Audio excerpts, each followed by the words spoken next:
오늘 미국 증시는 마틴 루터 킹 주니어 데이를 맞이해가지고 휴장이죠. 반면에 비트코인은 자빠지고 있습니다. 42,300달러까지 밀려버린 상황. 제대로 반등 한번 해주지 못하고 힘 한번 써보지 못하고 쭉쭉 흘러내리고 있는 비트코인. 과연 인생이란 무엇인가? 라는 질문을 하게 합니다. 농담이고요. 자, 그 반면에 에이다 같은 경우는 혼자서 또 올라가고 있죠.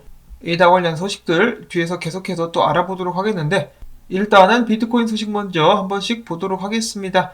비트코인을 가장 좋아하는 기관 중에 한 곳이라고 볼 수가 있겠죠. 피델리티에서 최근 보고서를 통해서 비트코인 같은 경우 국가적 금지 상황까지는 나오기가 힘들 것이다.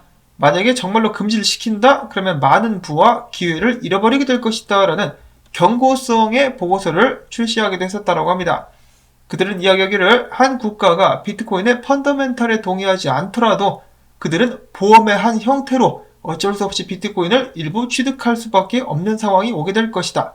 2020년과 2021년도 같은 경우는 기관들이 비트코인을 채택하는 그런 시간들이었었다면 2022년도부터는 바로 주권 국가들이 비트코인을 채택하는 시대가 될 수 있겠다라고 이 기대감을 표했습니다. 그리고 한 가지 흥미로운 사실을 다시 한번 상기시켜 주었는데요. 2021년도에 어떤 일이 있었습니까? 중국에서 암호화폐 및 비트코인을 완전하게 금지를 시킨 데 반해서 엘살바도르 같은 경우는 비트코인을 법정화폐로 채택을 하는 정반대적인 모습을 보여주었습니다. 자, 과연 누가 최후의 승자가 될 것인가? 일단 중국 같은 경우는 암호화폐에 관련된 채굴 산업을 전부 다 해외로 쫓아버리면서 거기에서 나온 손해만 해도 어마어마하다라고 하는데요.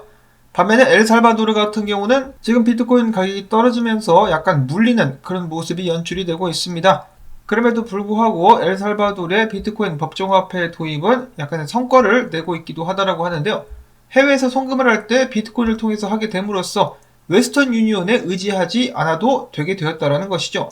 이를 통해서 웨스턴 유니온 같은 경우는 연간 4억 달러 규모의 수익원을 잃어버리게 되었다라고 합니다.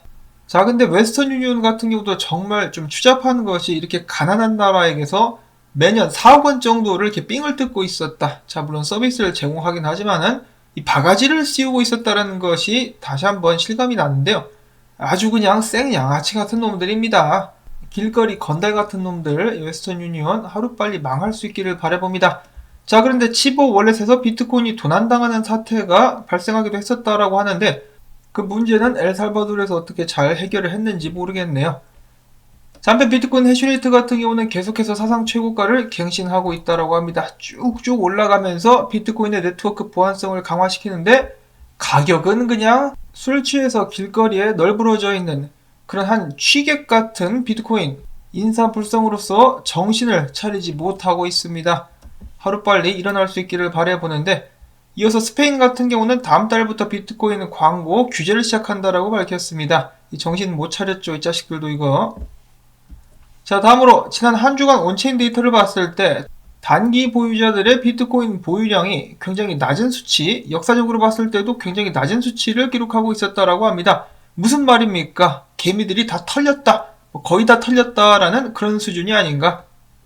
자, 그럼 털만큼 털었으니까 좀 올라가면 안 되겠니? 라는 생각을 해볼 수가 있겠는데요. 리얼비전TV의 라울파리 형님 같은 경우는 아직도 강력한 희망을 가지고 계십니다. 올해 비트코인과 이더리움이 각각 10만 달러와 1만 달러 정도까지 상승하게 될 수 있을 것이다. 올해 만약에 일부 중앙은행들이 암호화폐에 대한 규제 완화 조치를 취할 경우 비트코인은 300% 고고싱, 이더리움은 그 이상의 가격 상승률을 보여주게 될 수 있을 것이다라고 예측을 했는데요. 그동안의 예측은 나름 잘 맞아 떨어졌었습니다. 올해 예측에 대한 결과는 어떻게 될까? 저도 굉장히 궁금한데요. 지금 이제 비트코인에 관련된 전망 같은 경우는 호불호가 굉장히 갈리는 상황이죠.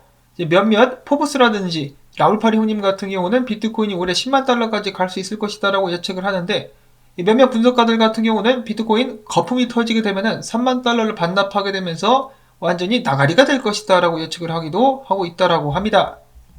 그럼에도 불구하고 비트코인의 펀더멘탈은 계속해서 강력해지고 있는 것이 사실입니다.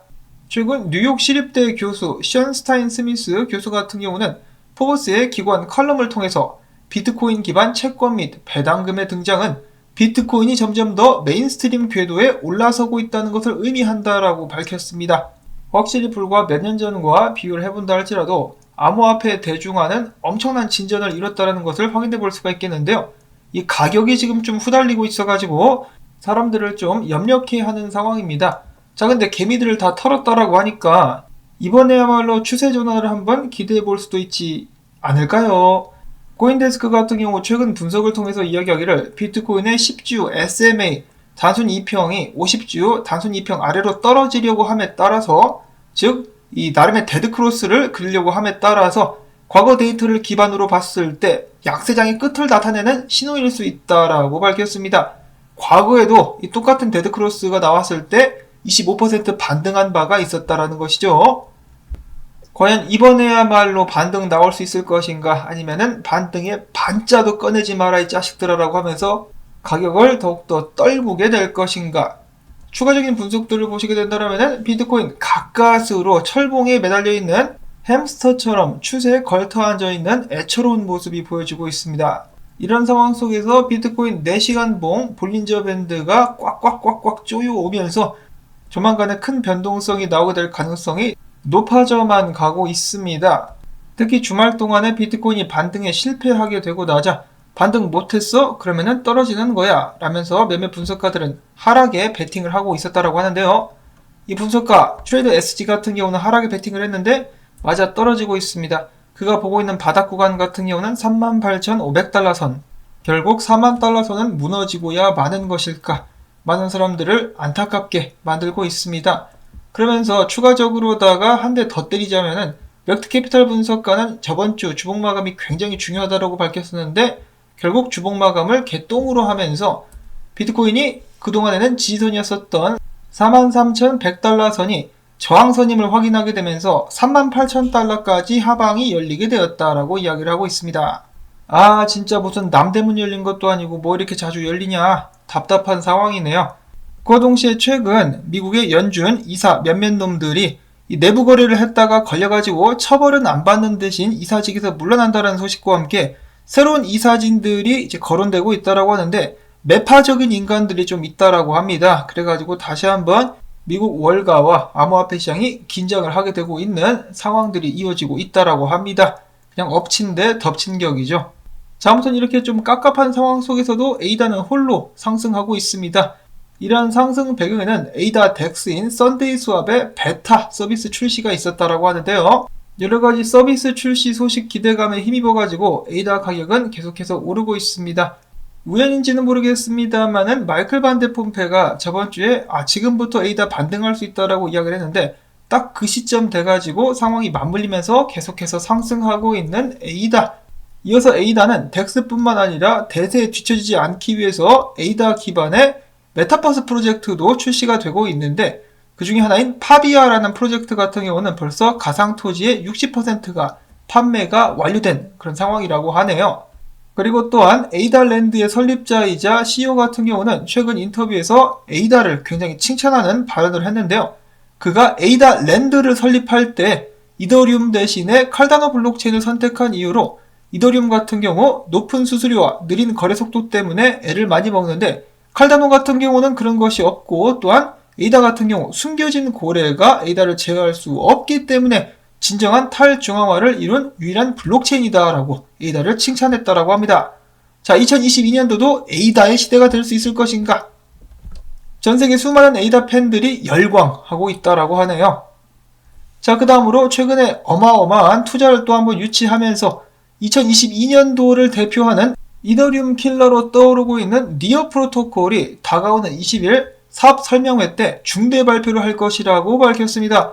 자, 과연 어떤 중대한 발표가 나오게 될 것인가 기대가 많이 됩니다. 자, 다음으로 폴리곤 같은 경우 인도 게임 커뮤니티와 함께 손을 잡고 일을 하기 시작했는데 조만간에 NFT 및 P2E 플레이 투 원 게임에 관련된 주요 발표를 할 것이다 라고 밝히기도 했었습니다. 자, 계속해서 NFT 플레이 투 원 메타버스에 관련된 관심이 집중되고 있는 가운데 크립토닷컴 캐피탈 같은 경우도 이를 위해서 2억 달러 규모의 웹3 펀드를 추가적으로 확대하고 조만간에 그 규모를 2배 이상으로 늘리게 될 것이다 라고 밝혔습니다. 계속해서 전방위적으로 사업을 확장하고 있는 크립토닷컴에 관련된 소식이었고요. 다음은 국내 소식 싸이월드가 해달 해시그래프와 함께 손을 잡고 블록체인 생태계를 발전시킬 것이라고 밝혔습니다. 그들은 디파이 생태계 확장, 메타버스 서비스 발표 등등을 통해 가지고 계속해서 협업을 이루어 나가게 될 것이라고 밝혔고요. 자, 그 다음에 빗썸이 LG, CNS와 손잡고 올해 상반기에 NFT 거래소를 설립하게 될 것이다 라고 밝혔습니다. 자, NFT 관련된 시장이 계속해서 전 세계적으로 커져 나가고 있습니다. 다음으로 바이낸스 BNB가 자동 소각 메커니즘을 적용한 후에 첫 번째로 168만 4천 개의 BNB를 소각할 수 있었다라는 소식이 나왔었고, 그 다음으로는 시바이누가 지난 3일간에 3억 8,300만 개의 코인들을 소각할 수 있었다라고 하네요. 암호화폐 시장이 가격적인 면에서 흔들리고는 있지만은 지속적인 산업의 발전, 파트너십, 새로운 프로젝트 발표 등 계속해서 앞으로 나아가는 모습이 굉장히 인상 깊습니다. 자, 이렇게 가지고 오늘 준비한 소식들 여러분들께 전해드릴 수가 있었는데요. 자, 과연 이번 한 주 고통의 한 주가 될 것인가 아니면은 빵긋 웃는 한 주가 될 것인가, 팝콘이나 새우깡 하나씩 까셔가지고 드시면서 지켜보실 수 있기를 바라면서 오늘 정보는 여기서 마무리를 짓도록 하겠습니다. 여러분들께 도움되셨다면 토마토밭에 새우깡 던져주기, 광고 영상 재생 및 좋아요 버튼 오늘도 클릭 부탁을 드립니다. 자, 그러면 저는 다음에 새로운 소식 가지고 인사를 드릴게요. 안녕히 계십시오.